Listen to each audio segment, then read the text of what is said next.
Bear Down Bears fans, another edition of the Chicago Bears podcast coming your way. The head coaching search continues here with the Chicago Bears, and we got to get a former Chicago Bears insight on it as well. Jason McKee in the building with me. J-Mac, what's going on, my guy?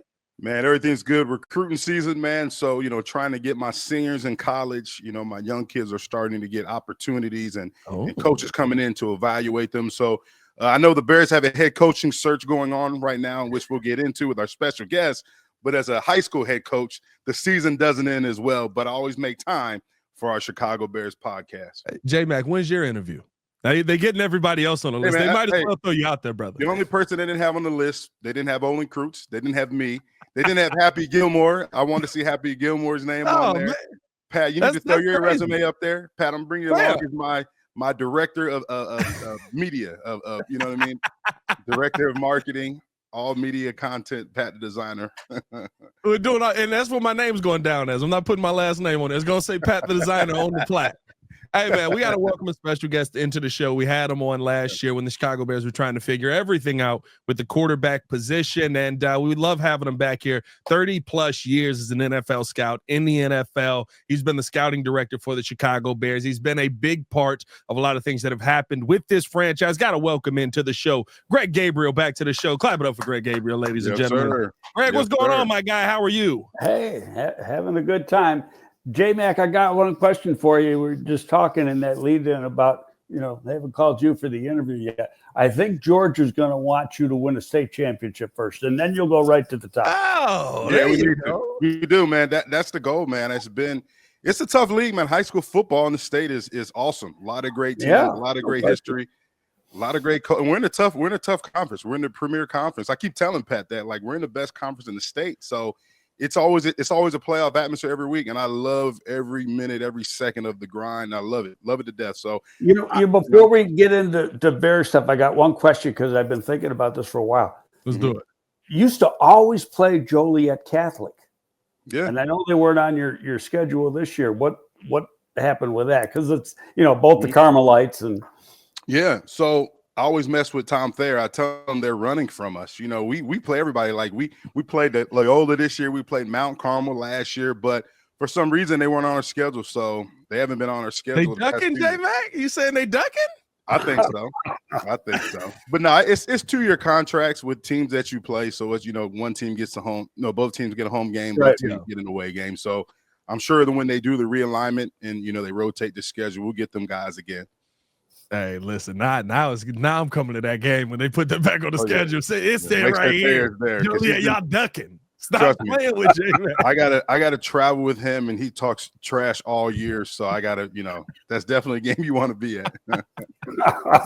I love it. Well, Greg, great to have you back on the show. First off, how have you been, my friend? It's been a while since we've talked last. Real good. And this is a fun time of the year. Usually after the season's over, it's kind of a lull till we get to the combine. Yeah. And then free agency. And now with the coaching search going on, the news cycle doesn't stop. Of course, Bears fans go through several anxiety attacks a day thinking that so-and-so is going to be the head coach. And they just got to sit back and relax and watch the process.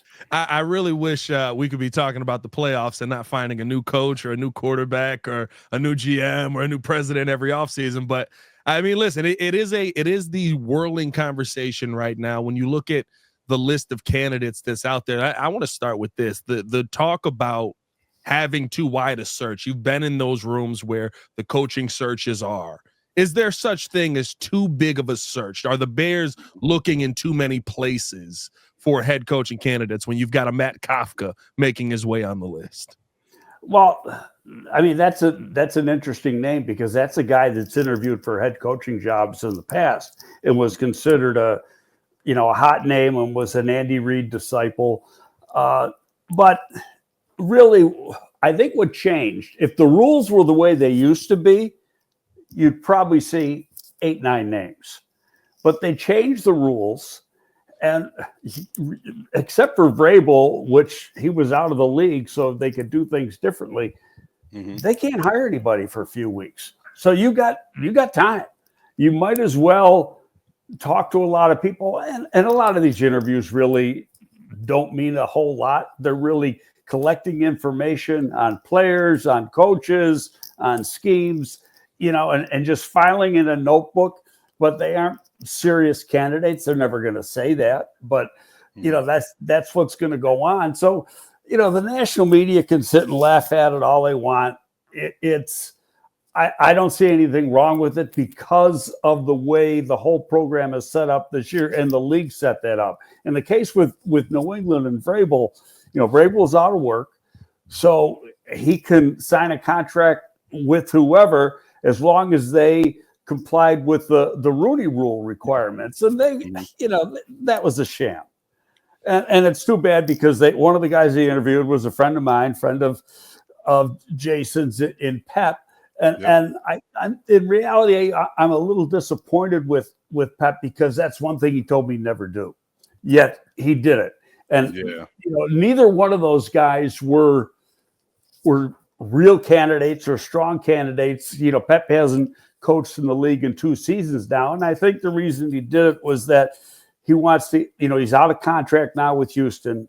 When that staff got let go, he had 2 more years left on his contract. And on top of that, he had a son who was a pretty darn good high school quarterback. So he was working with his son. Now he's going to Maryland. He'll be a freshman at Maryland on a scholarship in September. So he had his reasons, but now he wants to get his name out there because he's ready to go back to work. That's how you get your name back in the coaching cycles. You start interviewing for coaching jobs.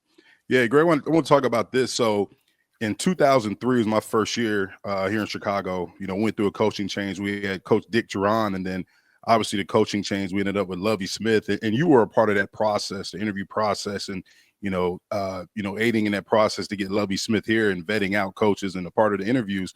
Let's go behind the scenes. What goes on in a head coaching interview? I should have brought up this one list. I got this list that Jerry put together that has like 146 questions on it. I got it buried downstairs in the file. But we knew mid-season we were going to make a change. And in fact, the way that season started out, if you recall, you went out to San Francisco for the opening game and just got blown out, and it was kind of downhill from there.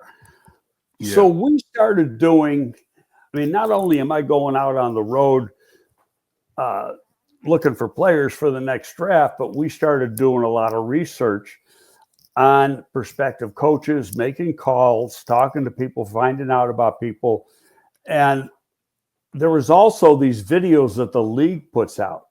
I don't know if the league still does this, but they used to have these interviews. They do them at the combine usually, where they'd bring a coach in, you'd sit down for an hour, and there'd be an interviewer asking you a lot of questions and basic coaching search questions. They do it for front office people. They did it with me for a general manager search where I sat down for an hour, and it goes out to the different clubs who are looking for a position to fill. So we had these, and we were looking at the different ones. And the guy that really kind of jumped out on his, and even though he wasn't boisterous, was Lovie. Yeah. But Lovie wasn't the main focus at first. Jerry had in the back of his mind, if you know Jerry's history in coaching, one of the first jobs he had was at Syracuse. One of the guys on that same staff, it was Dick Maloney, I think his name was Maloney. I think his first name was Dick. Saban was on that staff, and Saban and Jerry became really close friends. So that was in the back of his mind, is that's the guy I want to get. And Saban was at LSU then, but he was still, talking to a bunch of people. Like we went up to the East-West game, which was like a week and a half after the season ended, and Jerry interviewed 3 guys out there. Nobody knows about that. One name has been made public, and that was Jeff Tedford, who was the head coach at Cal. Yeah, remember Jason? Remember Roger? Remember Pat Hill? Yep, he was Fresno State. Well, Pat Hill worked for Belichick and Belichick's original Cleveland staff. So did Saban. So did there's a few other guys. The Iowa coach was the Kirk Ferentz was on that staff. So Jerry does those guys. I sat in for part of those, not all of them, but they're all kept quiet. Then he leaves there and he goes right to Saban's house, flies to Baton Rouge. Nobody knows it. And he stays right at Nick's house. He was there for, I think, 2 full days. And then he comes back, and that's the one we were trying to get done. And people seem to think, well, the Bears didn't want to pay. And that wasn't true. Now, it was a tough negotiation, and there was some MFing going on between Jimmy Sexton, who was Saban's agent, and Ted Phillips. Because Ted was Cliff wasn't doing that negotiation. Ted was. I thought Cliff was in there. No, Cliff had been with us, but he was just doing players at the time, and Ted was doing this one. But anyway, they finally made an agreement on money. But the thing that Nick couldn't come to an agreement with was Jerry wasn't giving up the control of the 53, and no general manager should give that up. And that's what it was all about. And so then, you fast forward, Nick stays at LSU. 2 years later, he goes to Miami. He has control of the 53. He stays there 2 years because he figured out, you know what, this ain't for me. So it was a blessing. And then we had to, not really restart the search, just go back. And it got down, it was Lovie and Russ Grimm and one other guy that were like finalists. And I don't remember who the third guy was, to tell you the truth. But we brought them in and let them talk to the media too. And just to make a little bit of a show out of it. And the media kind of favored Grimm because of the way he presented himself, where Lovie was Lovie. Yeah. And but Jerry had a history with Lovie, worked with him at Tampa Bay, knew him well, knew he could work with him here, and he turned out to be the guy. But reality was he wasn't a hot guy. He wasn't the name that everybody said, you got to get that guy. And you can say the same thing about Dan Campbell in Detroit. He was never a coordinator. Yep. He was never people were laughing at Detroit 4 years ago when they hired him. What are they hiring this guy for? Hey, the guy that's not the hot guy a lot of times is the best guy, and that's what they got to hire. It's so interesting. Like the last search that technically worked out and was successful is the Lovie search for the Chicago Bears. We haven't had a ton of success with head coaches since moving on from Lovie. And to me, this second round of interviews is getting started here. And it almost feels like there's a ton of names that the Bears can choose from that you could see success from. If you bring in Mike McCarthy, I think he brings a winning culture. If you bring in Pete Carroll, which I don't know if I'm in on that, 73. No, he'll be 74. Because I did a little research on that. Yeah, now, he'll be 74 before the start of the season. Yeah. No disrespect to Pete. There's no coach. There's been one coach who was 74 who in the league. That was Romeo Cornell, who actually I worked with in New York. He was on personnel staff. Rat was the interim head coach in Houston for part of the season when he was 74 years old and then retired right after that. But there's been no regular head coach in the league who's been 74 years old. I just didn't see it happening. I know Pete's young at heart. He takes care of himself. But reality is I'm almost 74. So I know what the realism is here is that health situations can change in a heartbeat. Yeah. And on top of that, the drive you got to have to be a head coach. You got 6 months a year when you're working 16-hour days. Yeah. I know as good a shape as I'm in, I couldn't begin to think of doing that. Nor would I want to. For sure, but I think my point in bringing those guys up is it seems like there's a multitude of directions the Bears can go to get this coaching search right. No question. I mean, there's a lot of good names there. There's 6 jobs open, and the team that's really on the outside looking in because of the way the rules have set up is Dallas. Dallas. Dallas cannot interview 2 of the best candidates in Aaron Glenn and Ben Johnson because they missed the window last week to do it. You had to interview them last week. Now you got to wait until they're done.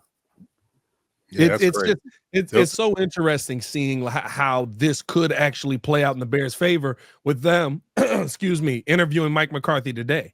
I mean, like this could be a layup, and I know a lot of people have been out on McCarthy. I've said Ben Johnson's my number one, but if your backup failing plan is you land on a guy who's a 60% winner in the NFL, who's got a Super Bowl, who spent most of his seasons in the league in the playoffs, I don't think that's a bad situation for you to be in. Yeah, he almost 70% of the seasons he's been a head coach have gone to the playoffs.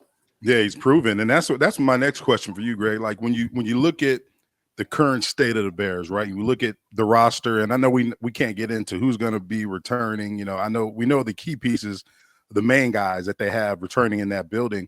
When you look at the structure of the Bears, you know, when you look at this coaching list that they have and the coaches they've interviewed and the coaches they're still trying to bring in, who do you feel like is the best fit for this franchise moving forward? Well, in all honesty, Jason, I don't have a favorite. I got like 5-6 names that I want to see be second interviews next week. I mean, and the reason I say that, and I've said this to people before, is you and I aren't sitting in that room listening to the interview. Yeah. So how the hell we know what the hell? You know, we could say, "Oh yeah, that guy's really good. We want him." Right.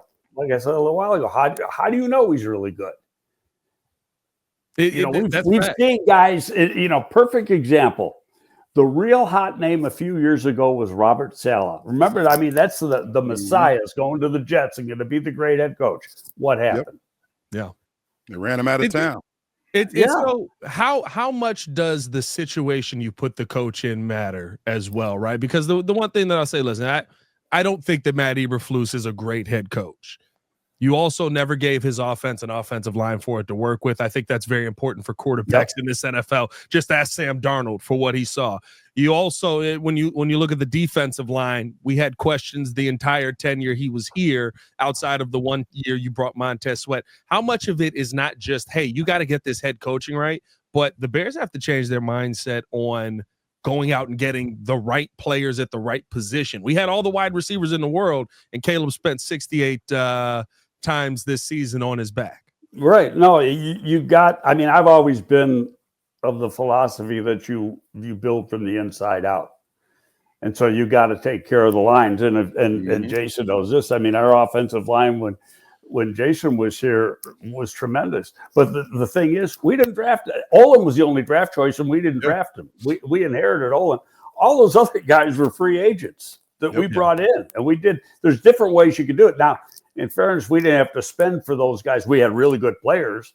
And we thought like John Tate was a huge contract, but by today's standards, it was nothing. And, we just did a good job finding the right players that were good fits, to play here. And some of them were really good leaders, good people. Reuben Brown I had known because I'm from Buffalo. He played All-Pro in Buffalo numerous years. I thought at first when he came in, knowing Reuben, I said, "Oh, this is going to be fun with him and Olin." And, he kind of stepped aside. This is your team, man. Yeah.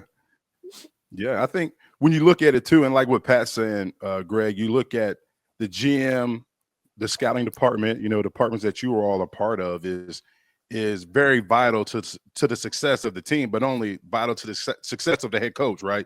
It's like you bring in the chef, but then, you're not letting them pick his ingredients and you want the meal to turn out right. So it's vital for you guys to get it right. Like you said, with the free agents, John Tates, Fred Millers, Reuben Browns, you talked about that. How would you assess Ryan Poles' job so far? And, what do you think they're going to do with him, in terms of he's getting the extension? Do you think he's just going to play out this 1 year? Like, what do you think? How can you forecast that? Well, I don't think you can. And I'm not sold that he doesn't already have more time on his contract. I mean, because they never released that. Right. It just wouldn't make the same guy negotiated his contract and Flus contract. Why would he go in there and get his GM one less year than his head coach. I mean, that didn't make sense. And those contracts were done like within 48 hours of each other by the same guy. Because I think, Poles was hired like on the 27th of January and Flus the 29th, or it was only a 48-hour difference. So I think he's got, I could be totally wrong. I just think he's got 2 more years left. I thought that was the whole point of him coming here. Right? Remember that they offered him the same thing in Minnesota, but he was given, from what it was reported back then, he was given more time. It's only recently that we've seen it come out that he was on a 4-year deal and that this is his last year, and he didn't give us any insight into anything during the press conference. He never has. He said one thing in the presser that I thought was really interesting from a personnel standpoint, because he was 100% correct. He said, we only got a handful of free agents, but we're not making a decision on any of them until we find out who the staff is. And that's important because you got to know definitely what they're looking for. You write up a profile for each position. Like when Lovie came here, we knew exactly what Lovie wanted. Yeah. Especially on the defensive side of the ball. And you went out and we tried to find those types of players in the draft. We had no 3 technique then, because the year before, with your first year here, we had all those elephants along the defensive line. Yep. Ted Washington and Trailer and the Philip Daniels, those guys. So we had to find a whole different type of player, and we drafted Tommy and Tank that first year. Do the Bears, in your mind, have a scouting issue? Because it seems like they feel that their talent is better than where it is. When you look at Braxton Jones and how he struggled throughout the last few seasons at the same thing, but they don't want to upgrade that position, where they're willing to go out and spend money on DeAndre Swift. But when you get into the 4th round, nobody looked at Bucky Irving and went, hey, that might be a dude that you want to draft and add to your team because he runs like an absolute monster. Oh, by the way, you went punter. It feels like when they look at the talent that they have, 1, they hold it in too high regard, and 2, they're overlooking so much talent that was available to them. Well, 1, all personnel departments think their team is better than it really is. I like that. No, it's the truth. You almost need a guy like on the outside to come in and say, this is what I think your team is. Like hire a consultant and just, short-term thing. Go through the roster and say, what he thinks about each player or each key player, and go like that, because he's going to give you a more honest opinion than sometimes the people in the building do, because you have relationships with them. And so you're hoping they would grow. Like with Braxton, I was always been a big Braxton fan because just the natural traits are rare. I mean, they're like 1st round traits that a guy who comes from Southern Utah. But the fact is, he's like hit a wall, and he isn't, he grew and then he hasn't gotten any better. Yeah. And so is he going to restart climbing the mountain, or is he hit his ceiling? And part of that'll be up to, the next coaching staff to make that determination, because the first thing they're going to do is they're going to start breaking down the tape and looking at the roster and saying, I want this guy, I don't want this guy fits, this guy doesn't fit. So you're going to have, depending on the schemes that they run, there's going to be roster turnover. How much? We don't know yet, because we don't know what they're going to be doing, especially if they do an entirely different defensive scheme. Yeah. You could want some bigger guys being brought in than what they're playing with now. Yeah, Greg, when we're putting so much focus on just the head coach, like, talk about how important it is, like when that head coach goes throughout these interviews and he presents his plan, but he also presents the assistants he's bringing along. And I tell Pat this, all the time, like, the position coach is more important than the head coach, because he's going to be around. He's the head coach of that position group, so he has more of an influence and impact. To talk about how important it is when they're vetting out these coaches, and when these coaches are presenting this plan and this package, how important is the assistants, to aid in that process of them getting hired? That is one of the most important things. And the difference between now and say when we hired Lovie. Mm-hmm. When we hired Lovie, assistant coaches were all grouped together as far as the league is concerned. Right. And like Lovie's wanted to hire Marinelli as the DC. And so we go put in a permission slip to Tampa, and Tampa says no. Well, they can't say no now because it's a better job. He was a defensive line coach at Tampa. And when you put in a slip and it's a better job, they got to say yes. Yeah. That's one of the reasons you got all these titles, sitting around in Hallis Hall and every other building, run coordinator, passing game coordinator, assistant head coach. It's all titled so you can get the guy. Yeah. But one of the key parts of the interview is you're already telling them who your staff is. Hey, this is going to be my OC. And then you got to make a sham of the interview because when you hire coordinators, you got to go out and you got to, interview a bunch of guys and you got to satisfy the Rooney Rule when you know darn well so they're never going to say who the guy's going to be. Yeah. But he's already got his guy. Yeah. That's the part where with a lot of this process, I do wonder, if Ryan Poles has landed on his decision already based on the first round of guys that he wanted to bring in. You know what I mean? It was very obvious. It was very quick. Season ends. We're going to put in a request for Ben Johnson. Bring Aaron Glenn with him. We'll see. Like it. I wonder if Ryan Poles has his guy already. And I love the fact that you brought out, that he's going to let his guy make more of the decisions and wait to see what the free agents until the head coach is in here, because I feel like with what they did with Flus last year, with what they've done throughout this process, it's been all backwards, Greg. Like they go hire the GM, the coach is there 2 days later, but they were already interviewing Flus. They get the GM and the coach, and then they go get the president. We got all the wide receivers and DBs in the world. We got no trenches. Like it feels like everything that they've done has been backwards in this process. No, I hear you. See it moving in the, dare I say, the logical direction. I'm not saying you can't do it this way and he won't find 4 offensive linemen this offseason and we're sitting there like, oh, he's a genius again. But it seems very unlikely. No, well, I honestly think that they got to bring in 4 offensive linemen this spring, 2 from the draft, 2 free agents. Yep. Mm-hmm. Probably got to really, break the bank on one of the free agents. And they got money to do it. And they need at least, depending on what they're going to do on the defensive side of the ball, I think they need one more. They need another big guy. When they lost Billings inside, that was a lot. So you need, Gervon Dexter's got a bright future, but you need another elephant in there who, when you do the rotation with Billings, that you got a guy who's a consistent run stopper. Yeah, and I think that's how I see it. Now you're there every day. Yeah, I think too. I think, to your point too, Greg, I think you got to have that big guy in the middle, that run stopper, but you also need another guy on the edge, I think, that can generate no pressure. Question.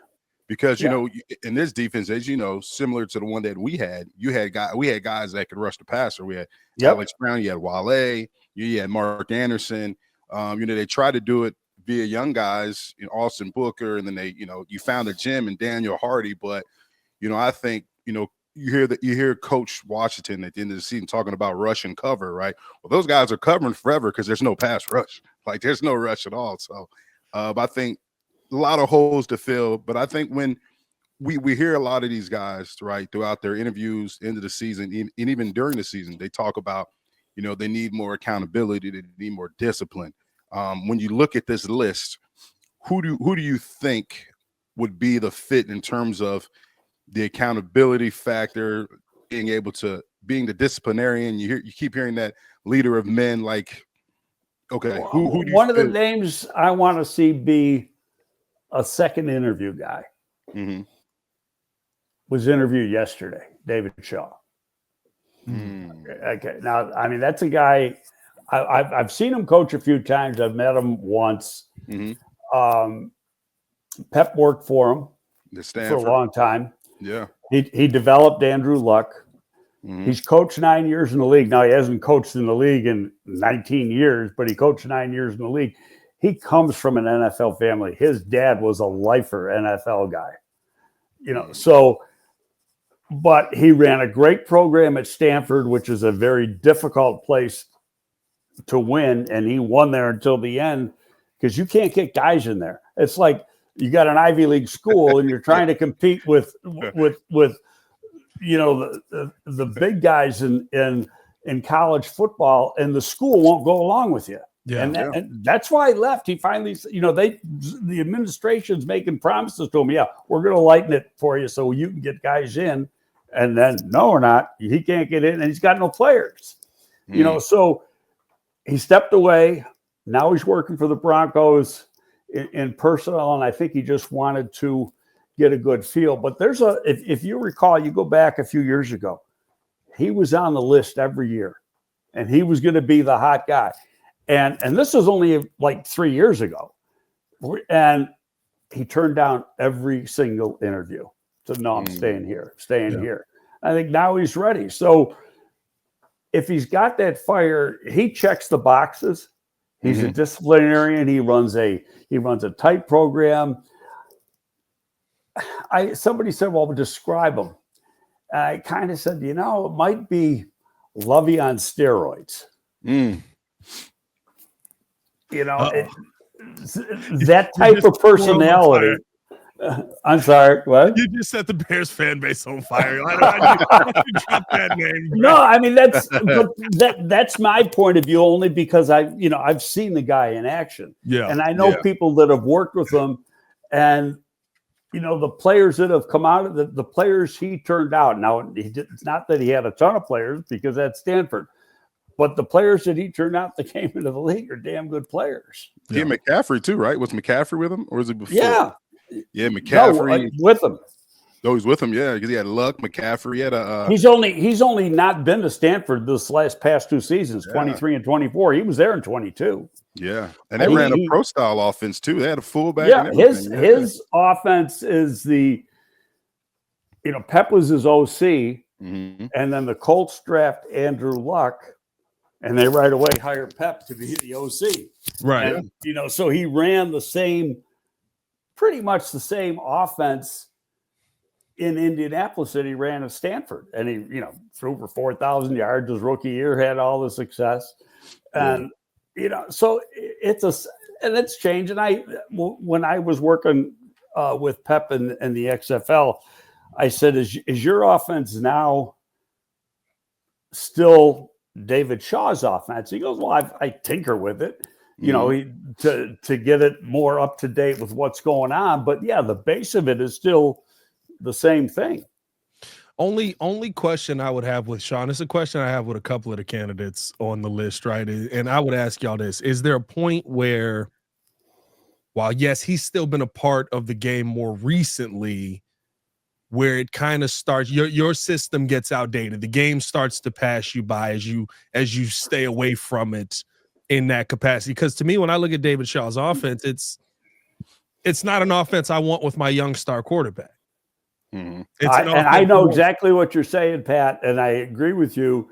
And if he can't update it, right, then he doesn't belong being a coach. Right. Yeah. And that all comes out in the interview process. Right. That's why I go back to, we aren't sitting in the interview room to hear what he's saying when he's answering questions like that. So, I didn't say I want him to be the guy I hired. I want him to be, I want him to be one of the guys they talk to next week when they can do the in-face interviews. I think McCarthy is a given, but I talked to a national guy yesterday. He said he's going to New Orleans. He's coming here first. That's all I know. He's here today. He's here now, right? He's here today. Right? So I don't know. I think Sylvie dropped yesterday that the McCaskies are taking him out to dinner. I was like, I don't think I've ever heard that. I'm gonna meet him. I know where they're going, so I'm gonna go over. I'm gonna head over there. Wait a minute, Jake, sit down with him. I'm gonna go pick Greg up. We're gonna go sit in on that dinner, Greg. They owe us a couple steaks anyway. Hey, I could put a big steak in my stomach right now. We're gonna go crash that dinner, Greg. Hey, man, pull up on him. Let me know how it goes and see if you can get the. Is McCarthy somebody who you think? Again, I said there's a bunch of names on here, and you said you've got your 5 guys. Is he somebody, or that because he's done it recently, that you think has a leg up on the competition of the guys he's going up against? I don't know if he's got a leg up. You got to look at the age and the experience as a positive, but also a negative. He's 61. Yeah. Mm-hmm. So how much longer is he going to be able to go? Because you don't want a guy for 3 years or 4 years. Hopefully you want a guy for 8 years. Yeah. And, guys like Ben Johnson, another name I like is Todd Monken. Yeah. Who is, he runs a great offense in Baltimore. Yeah. He's been a head coach, albeit at the college level at Southern Miss, and that's a hard place to win. So he was there 3 years, won 1 year, and Tampa Bay stole him away to make him the OC. That next season. So he hadn't been to college. No, he had been to college because he won 2 national championships for Georgia as the OC. Yeah. Mm-hmm. But he's a good coach. Brady in Buffalo, I think he's done a remarkable job. Brady outcoached Johnson a month ago when Buffalo played Detroit in Detroit. Yeah. Yeah. Here's a question too. How realistic is it? One of these coaches on this list, you get the head coaching job, but then they bring in, another one of these guys on this list to be their offensive coordinator, defensive coordinator. Like, is that a big possibility, or you think, you don't get the job, these guys stay where they're at, or is that even, consideration, you think? Well, I would think that if you hire McCarthy, Johnson, Brady, Monken, they're the OC. Yeah. They're the head coach OC. So yeah, they will have a OC, but it's OC in title, right, and in name, but the head coach is the OC. So, and the same thing with Aaron Glenn on the other side. Aaron Glenn would be the de facto DC, even though he's the head coach. Mm-hmm. The key with Aaron Glenn is who's your OC?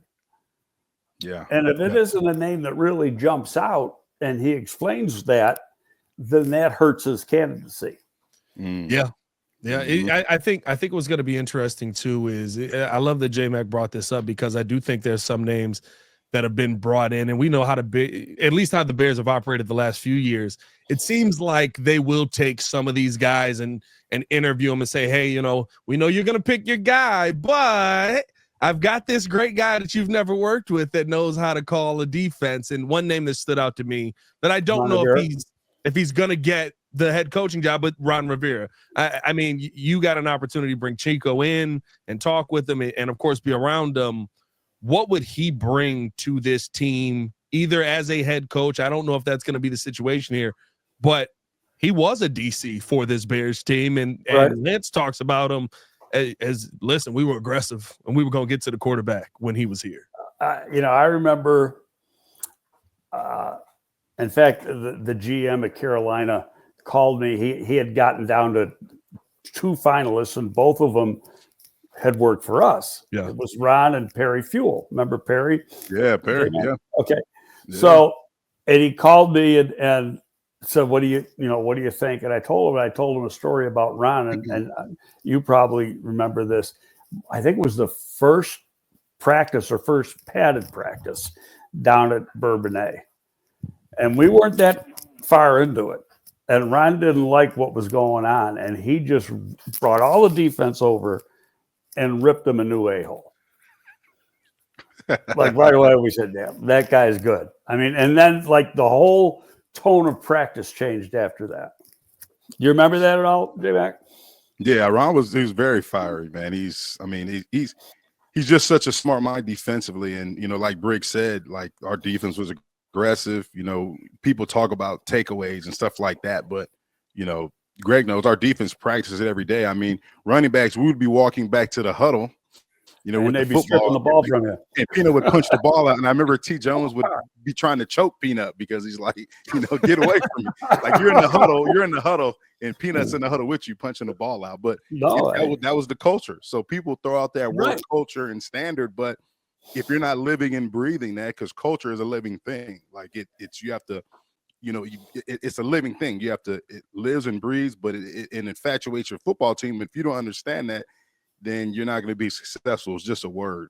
So yeah, Ron was definitely, we had a bunch of those guys on our staff, which, you know, made us have a good run. And when I look at this too, Greg, and look at this list, and I want to play predictor, when it's all said and done, who does your gut say will end up landing this Bears head coaching job? It's too hard for me to say. I think it's like one of five, and again, and I literally don't have a favorite. Mm-hmm. You know, if they say McCarthy, yeah, fine. You know, I'm going to support it. If it's Ben Johnson, great. Mm-hmm. You know, I hope he turns into a really good coach because he's a young guy. Same thing if it's Monken or Brady. I got Aaron Glenn in there, and I got David Shaw in there. Aaron Glenn, because I think he's going to be a great head coach. I just don't know if he's the guy for here unless you know who his offensive staff's going to be. Yeah. Yeah, no, I it's so funny because this is the first time probably ever with a coaching candidacy where I feel the same way as you do. I've said this, and I've talked about a bunch of these names over on the Breeze, talked about a bunch of these names here, where I see a situation where Joe Brady comes in and is successful. I see a situation where Aaron Glenn comes in, and yeah, he's more of a defensive guy, but from everything I hear from people around the league, they're like, yeah, he's exactly what Dan Campbell is. And if you think Dan Campbell is going to, I think that's the question I ask people with Aaron Glenn. Do you think Dan Campbell is going to survive losing his coordinators? Because if you think he's still going to be a good coach on the other side of this, then I have a little bit more confidence in Aaron Glenn if they're basically saying this is Dan Campbell. That's the guy leadership-wise that you want on your team. When I look at the candidacy, I have a favorite. Ben Johnson's my favorite. Because offensively, now as a leader, I don't know yet, but I would assume he's leading in some capacity in that building. Offensively, when you can say I've had the best offense for the past 3 years, and I built this offense, and I kept Jared Goff alive at a time where we didn't have Penei Sewell on this team, and this offensive line wasn't amazing, that puts you ahead of the pack to me. But if they announce tomorrow, yo, we're all in on Mike McCarthy, it is what it is. Well, the one thing McCarthy, I think, has going for him is that I didn't really look at this until yesterday, as I looked at the staff he had in Dallas. Mm-hmm. He has a pretty damn good staff now. Yeah. And that's the key. And you know, and to get back to what you said, well, what if they say, you know, we got a guy here? Well, in coaching, you don't have too many arranged marriages like that. You know, you got to give the head coach the opportunity. Now, you can nudge him a little bit, especially if he doesn't really have a guy. Let's say Ben Johnson says, you know, I'm thinking about so-and-so for the DC, and I'm not sold on it. I said, well, hey, Ron would love to come back here. Right. And we know what Ron is. So, yeah, that could happen, but it's in more cases than not. A perfect example was when Flus hired Getsy. That was a done deal when he got the job. Yeah. You know, and you know, Pep came in and interviewed, and somebody else interviewed, and Pep said, he called me right after, because he had called me. He said, can you run down all the players on the offense with me so I know what I'm talking about? And I said, sure. So I actually wrote up every guy for him. Mm-hmm. And he calls me after the interview. He goes, they're hiring the guy at Green Bay. And this is, you know, like 2 days before they announced it. He goes, that's the scheme he wants to run. Yeah. Yeah.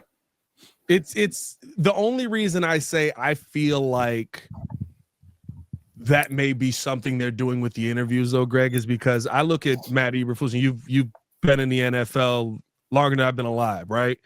Have you ever seen a staff put together where the head coach worked with none of the guys in a previous spot? That was Flus's staff last year.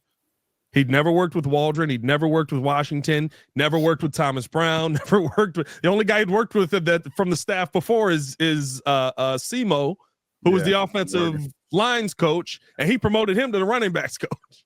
I had just never seen that in football, and it felt like a front office decision on these are your coaches, make it work. Yeah, I can't answer that. I mean, I know what contracts say. Yeah. And contracts give the head coach the right to hire his staff. Of course. So, what happened in the course of that interview process when they were going out and trying to get new coaches for the offense, and how much say Ryan had versus Flus? I don't have the answer to that.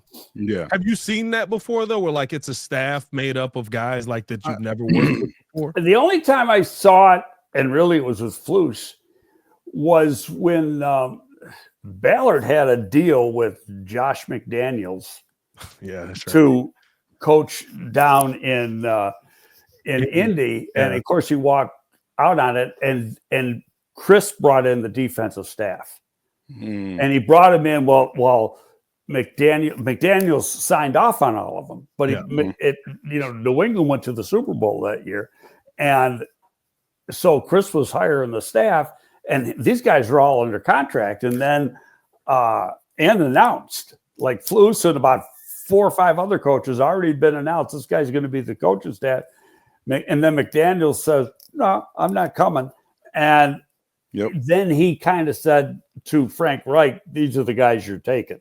Yeah.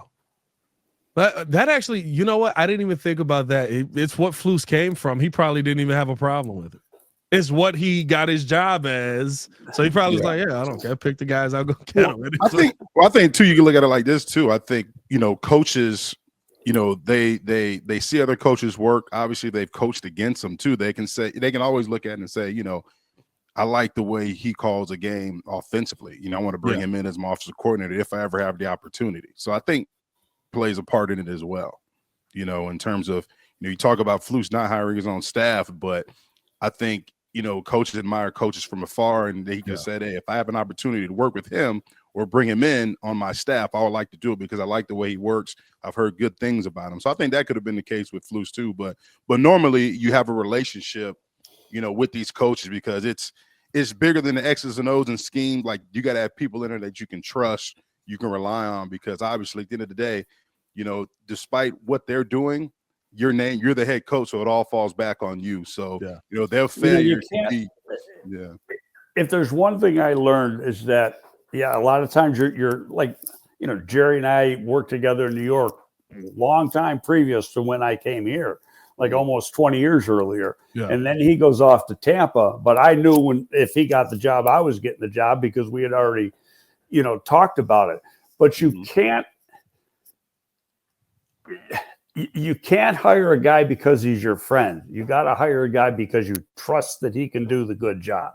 Yes. If you're hiring friends because you're taking care of your friendships, you're going to lose. You're out of there. You're out of there. Listen, you're out of there. Flus and Pole's got the same agent. I had some questions there too. I don't know what that's. Well, I'll tell you what now, because that's a good. That happens a lot more than you think because. There's a gazillion player agents. Yeah. There's a handful of coaching agents. Yeah. And so a lot of them have the same guy. Hey, Marcus Freeman, you know who his agent is? Ryan Pole's agent. It's the same guy. Same guy, right? So Mr. Armstrong, right? Trace Armstrong, right? Trace Armstrong. Trace Armstrong got them all, man. Hey, Trace looks like he could play DN right now. Trace looks good, man. I saw Trace at the alumni dinner last year, and he's still like, man, he looks great. Trace still got a little game to him. He still got that look. Trace, like he lives in the gym still, man. Nothing wrong with that. Yeah, when you look at we saw interest, and we can kind of close it out on this. We saw interest in from the Bears and from Ian Rappaport's report. They've been doing extensive research on Marcus Freeman for months now.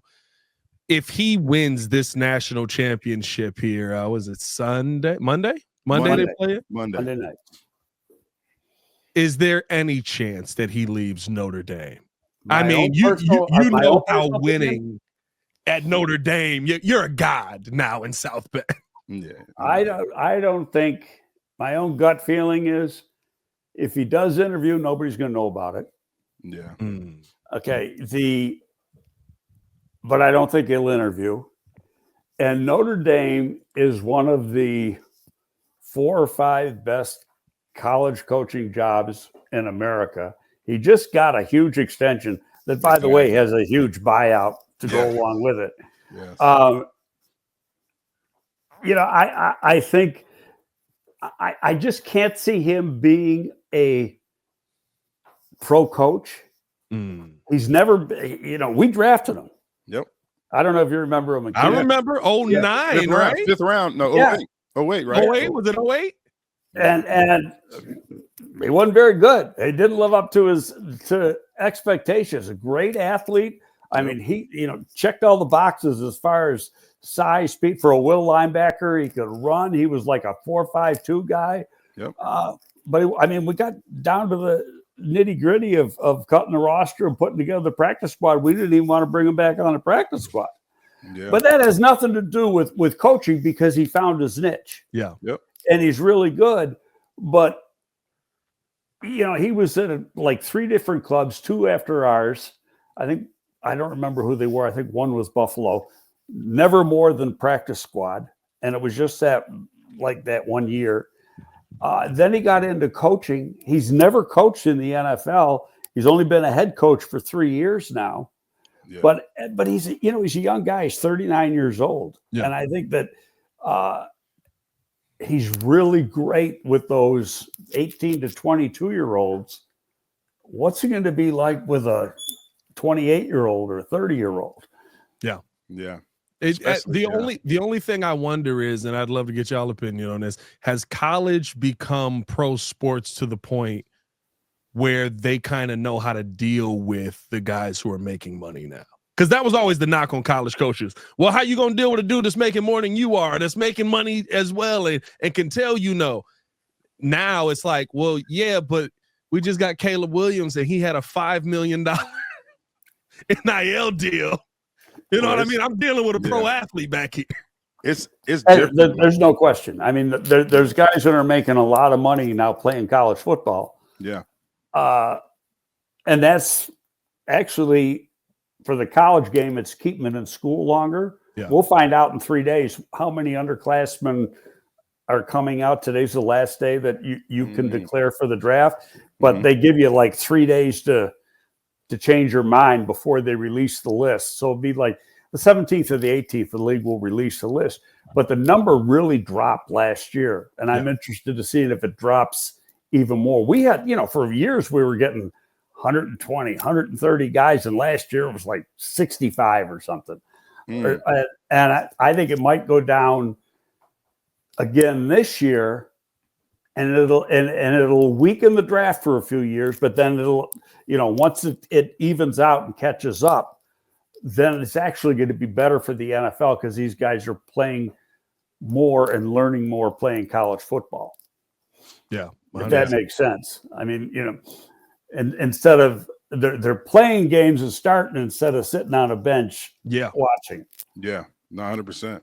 100%. I think it's tough too, though. Like the college coaches that come through the school and that I talk to, they always bring up the point that it is hard because of the money that the kids are making in college. It's hard to really discipline them and uphold like a standard, because if you yell at a kid, for having a bad practice, for not paying attention to meetings, well, guess what?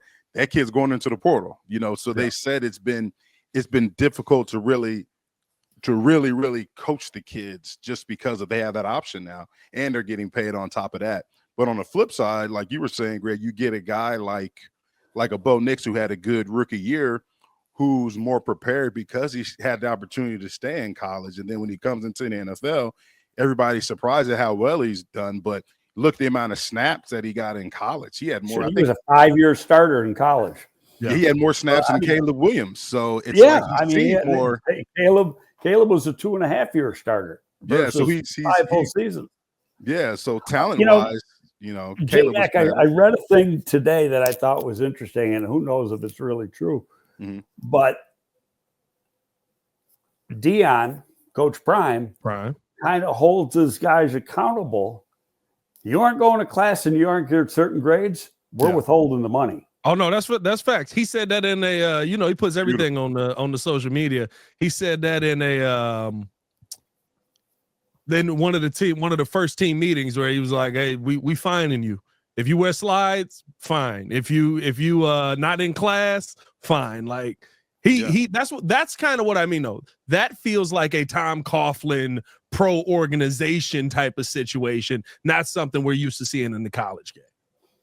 No, I get it. And guys like Saban, there's been some basketball coaches. Chip Kelly is another example. Chip Kelly said, screw this, and walked away from the head coaching job at UCLA and went to Ohio State as the OC. They didn't want to deal with it anymore. Yeah. Yeah. It is different, man. It's such a different world. I didn't think we'd get here where you can actually put the money on the table in college sports. J-Mac, they showing up to the high school and just opening the suitcase up for some of these kids. Hey, Greg, before we get out of here, you got to be honest with me. You drafted Marcus Freeman in the fifth round, right? In the fifth round? I think it was, yeah. He looked at you with the eyes, didn't he? He's got a great look here at Notre Dame. He gave you that look, and you were like, we got to draft this kid, what bro. Are you talking about? I mean, I don't remember a whole lot about the process with him, but if you knew Lovie was a trait guy. Yeah. And Lovie's an old linebacker coach, and he sees a guy and it's in the fifth round and he runs a 4.5, and as athletic as he is, he lights up. He got the intent. He looks and he goes, Greg, give me that guy. Yeah, he had him. Greg, remember he had him. He had Leon Joe, all guys that could run. Yeah, Leon Joe, Marcus, they were the same mold, same type of guy. So y'all had the athletes, man. Y'all had all the athletes. Listen, Greg, we appreciate you coming through. We appreciate you taking the time out of your day, man. Always great insight. Always great to talk football with you. Let the people know where they can find you at. On Twitter, G Gabriel football. I don't know what the hell the name is. G Gabe football, something like that. I don't know. And then I do my podcast for the Bar Room.